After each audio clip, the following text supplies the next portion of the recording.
Nous sommes dans l'intersaison avant de reprendre 1er janvier, premier épisode de la Bible en un an. 15 jours, 15 psaumes. Oh, un autre psaume très beau, assez court, assez étonnant dans le sens où il emploie des images assez belles, assez simples et qui me touchent au plus profond. Le psaume 8, qui est un psaume qui parle de la création et de la place de l'homme dans l'univers. Un psaume qui pour moi a une histoire particulière, parce que je me souviens de l'avoir utilisé pour l'enterrement de mon père. Mon père était quelqu'un qui était fasciné par la création, c'était un homme de science. Et donc d'imaginer Dieu qui crée les océans, qui crée la vie, etc., ça évoquait beaucoup de choses pour lui. Et ce psaume commence par « Ô Seigneur notre Dieu, qu'il est grand ton nom par toute la terre ». Un psaume qui loue les merveilles de Dieu. Je vous laisse l'écouter et on le commente ensuite. Psaume 8. Ô Seigneur notre Dieu, qu'il est grand ton nom par toute la terre. Jusqu'aux cieux ta splendeur est chantée par la bouche des enfants, des tout-petits. Rempart que tu opposes à l'adversaire et où l'ennemi se brise en sa révolte. À voir ton ciel, ouvrage de tes doigts, la lune et les étoiles que tu fixas, qu'est-ce que l'homme pour que tu penses à lui? Le fils d'un homme, que tu en prennes souci. Tu l'as voulu un peu moindre qu'un dieu, le couronnant de gloire et d'honneur. Tu l'établis sur l'œuvre de tes mains. Tu mets toutes choses à ses pieds. Les troupeaux de bœufs et de brebis, et même les bêtes sauvages, les oiseaux du ciel et les poissons de la mer, tout ce qui va son chemin dans les eaux. Ô Seigneur notre Dieu, qu'il est grand ton nom par toute la terre. Une louange universelle qui ouvre et qui conclut le psaume. Ô Seigneur notre Dieu, qu'il est grand ton nom par toute la terre. Le nom, c'est le mystère de Dieu et la terre chante la grandeur de Dieu. C'est magnifique. Moi, il y a besoin juste simplement de le dire pour que je m'émerveille. On vous parle des enfants. On vous dit que les enfants, c'est un rempart contre l'ennemi. Comme si la petitesse...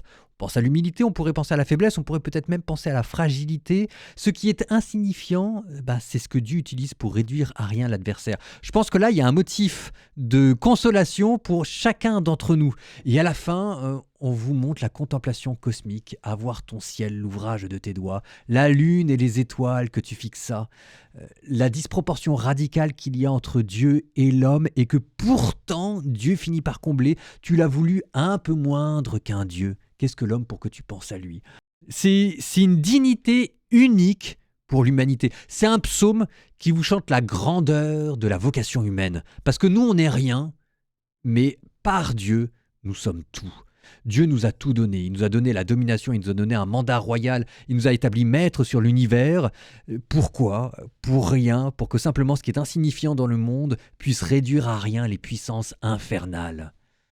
Et c'est un psaume qui vous fait finalement rentrer dans la louange, dans la gratitude. Il vous présente la création comme étant une liturgie silencieuse, un temple consacré à l'adoration de Dieu et qui vous apprend à vous émerveiller. Ici, l'exercice spirituel que vous propose ce psaume, c'est une spiritualité de l'émerveillement. Reconnaître sa place, accueillir la création comme un don, se réjouir de la beauté du monde, vivre dans la gratitude et puis s'étonner de ce qu'est l'homme aux yeux de Dieu. C'est extraordinaire. Je vous laisse à nouveau l'écouter. Psaume 8. Ô Seigneur notre Dieu, qu'il est grand ton nom par toute la terre. Jusqu'aux cieux ta splendeur est chantée par la bouche des enfants, des tout-petits. Rempart que tu opposes à l'adversaire et où l'ennemi se brise en sa révolte. À voir ton ciel, ouvrage de tes doigts, la lune et les étoiles que tu fixas, qu'est-ce que l'homme pour que tu penses à lui? Le fils d'un homme, que tu en prennes souci. Tu l'as voulu un peu moindre qu'un dieu, le couronnant de gloire et d'honneur. Tu l'établis sur l'œuvre de tes mains. Tu mets toutes choses à ses pieds.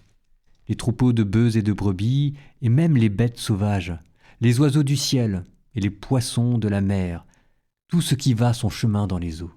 Ô Seigneur notre Dieu, qu'il est grand ton nom par toute la terre.